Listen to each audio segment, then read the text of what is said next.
For every person who loves the high of heights, the thrill of vertical challenges, and the adventure of tough climbs, the mighty Mount Everest is the final frontier.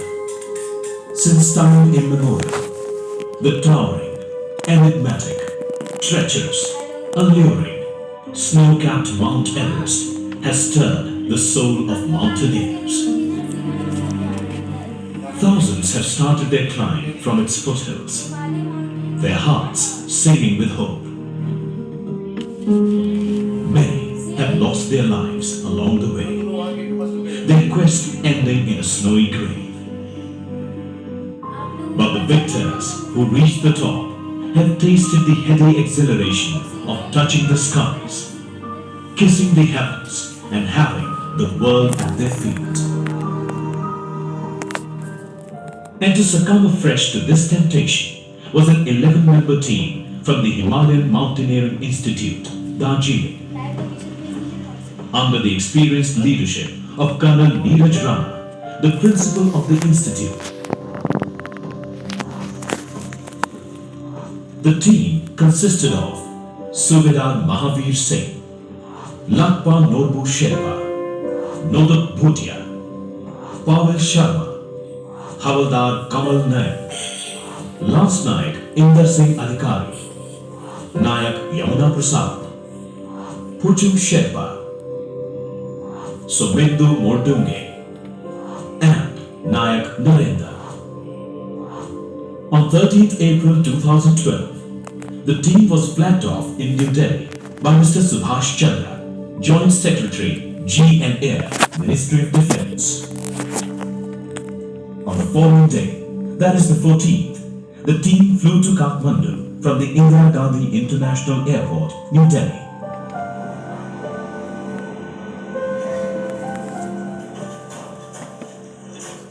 The next few days were spent in Kathmandu only to make final preparations and obtain required clearances from various ministries. 17th April, the team flew to Lukla, landing at one of the smallest airfields in the world, at a height of 2,884 meters.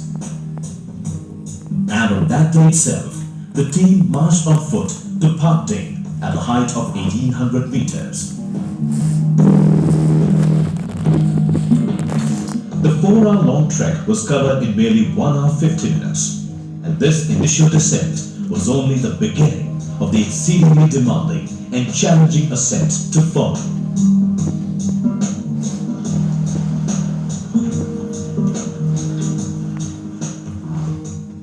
April 18th. The team started moving to Namche Bazar at a height of 3,200 meters.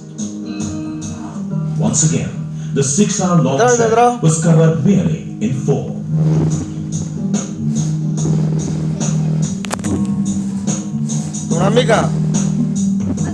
After resting there for the night, the team spent the following day there only to get acclimatized to the climate and conditions.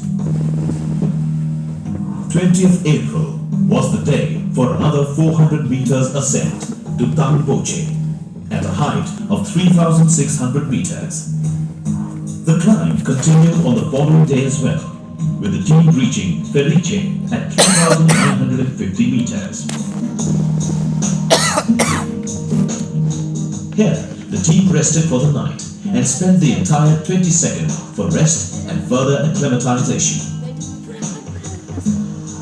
Refreshed and recharged, the team set out for another 650 meters ascent to Noguche on the 23rd, and after a short 5-hour rest, moved up to Gorakshe on the 24th at a height of 4,900 meters.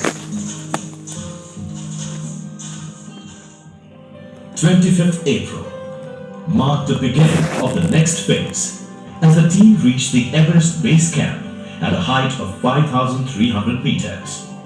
The following 5 days were spent in acclimatizing and sorting out all the loads for further climb. It was here that the instructors were put through a small refresher training capsule, which was one of the objectives of launching this expedition, and for that very reason, The entire exercise was called Refresher Training Cum Expedition. As far as the HMI instructors are concerned, every 2 years a refresher training cum expedition is taken out for the HMI, and the last expedition was to Mount Bakalu in 2009, and it was now a gap of 2 years that again a refresher training cum expedition had to be undertaken. And since the institute had not attempted Everest from the south side, so I decided that we should undertake this expedition from south, from the Nepal side. And also the other advantage or the reason for taking out this expedition was that the instructors would get a 8,000 meter peak under their belt, and so many trainees coming to the institute, they all asked as to what are the qualifications or what are the peaks have the instructors climbed. So higher the mountain or the better technical climb a mountain is, so the instructors were given a chance to climb Everest this time. A puja was performed on the 29th to seek the mountain god's blessings for strength and success.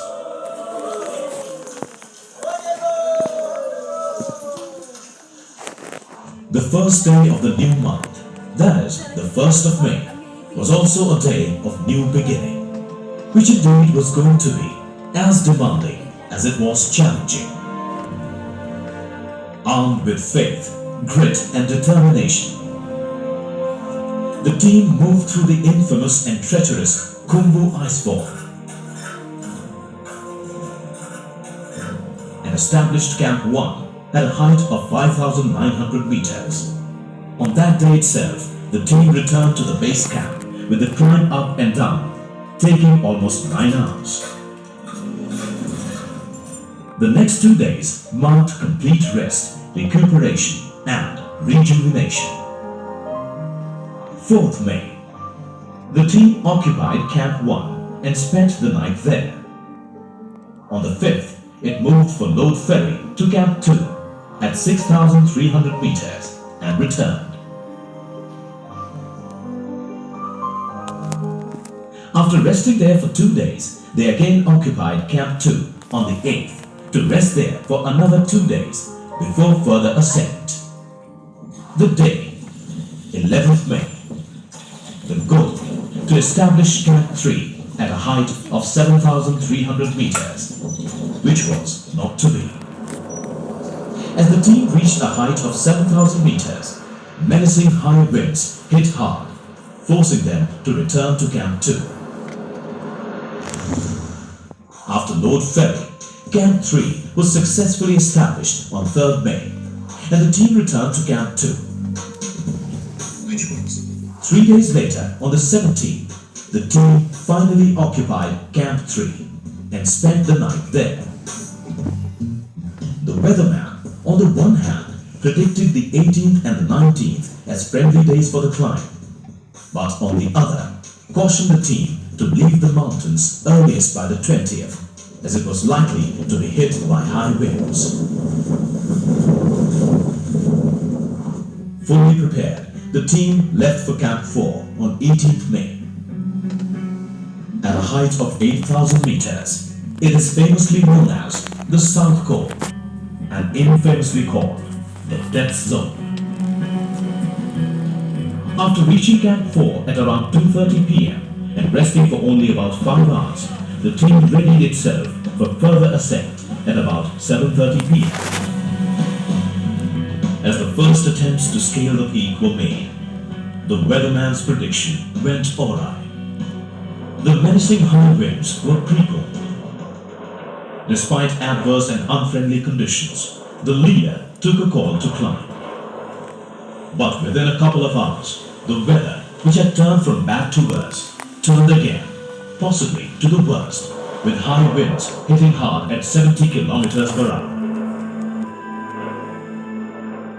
At a height of 8,200 meters, the leader finally decided to return to South Col, and so did the other 8 teams on the mission. But the treacherous weather did take its toll, and by the 19th afternoon, rumors of many climbers dying started doing the rounds. On the next day came the official confirmation of 4 deaths. However, on their second attempt, the team confirmed a total of 11 deaths, 9 above South Cone, just below the balcony, and another 2 deaths on Lhotse.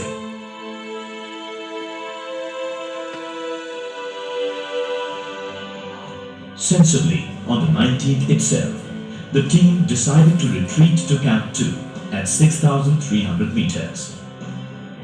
Despite unfriendly weather, the leader took a call not to go any further down.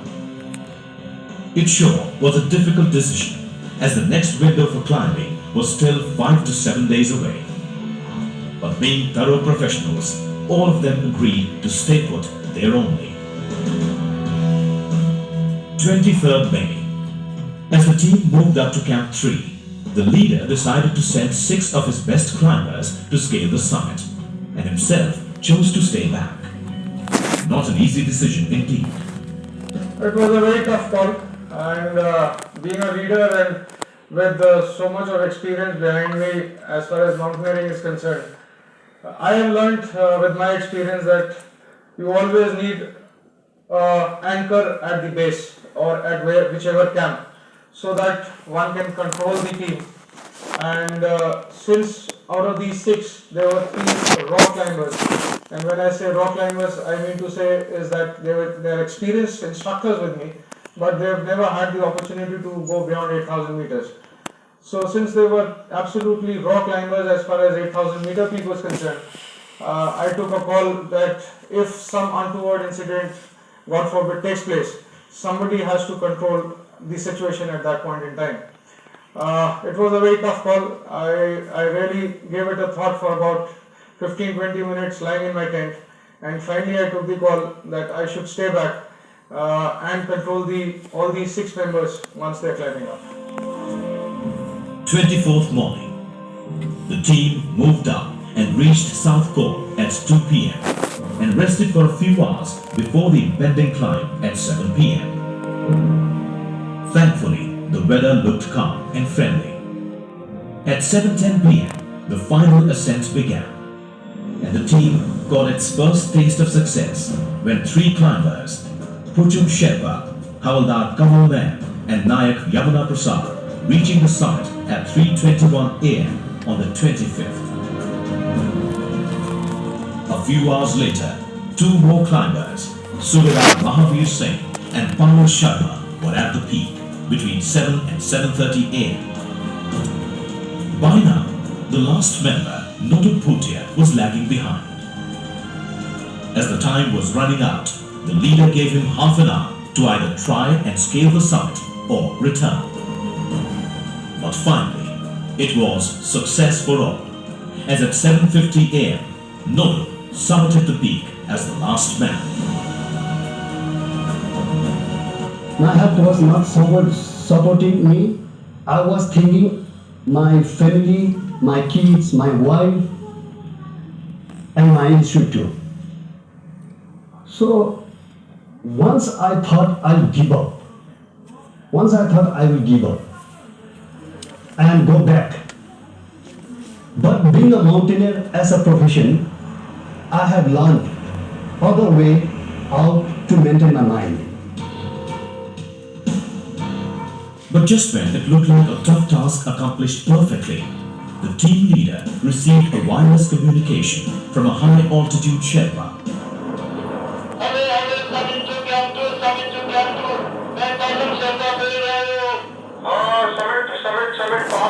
Pass forward.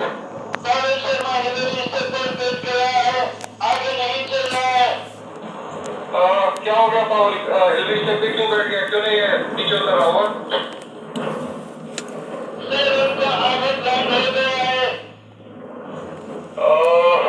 उसका रक्षक देखो, उसका रक्षक में एक dexamethasone का injection होगा, ढूंढो निकालो, मेरे से फिर बात करो।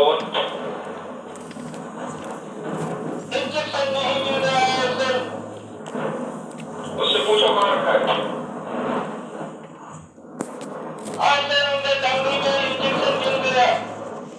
ओके, वो इंजेक्शन निकालो और फिर मैं तुमको सिखाएगा injection. Over. The injection was found and administered with the team leader's instructions over the walkie-talkie. It was a stunned silence for about 10 minutes. And finally, the entire team heaved a great sigh of relief on hearing Pasang's voice again.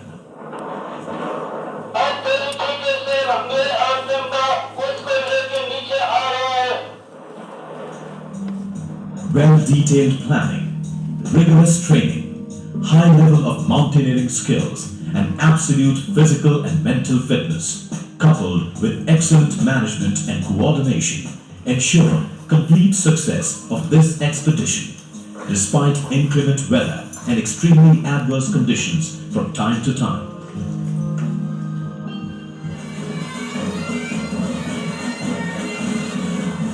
On 6th June, when the team returned to HMI to a rousing welcome, it turned out to be a day of loud laughter, tight hugs, and heartfelt congratulations.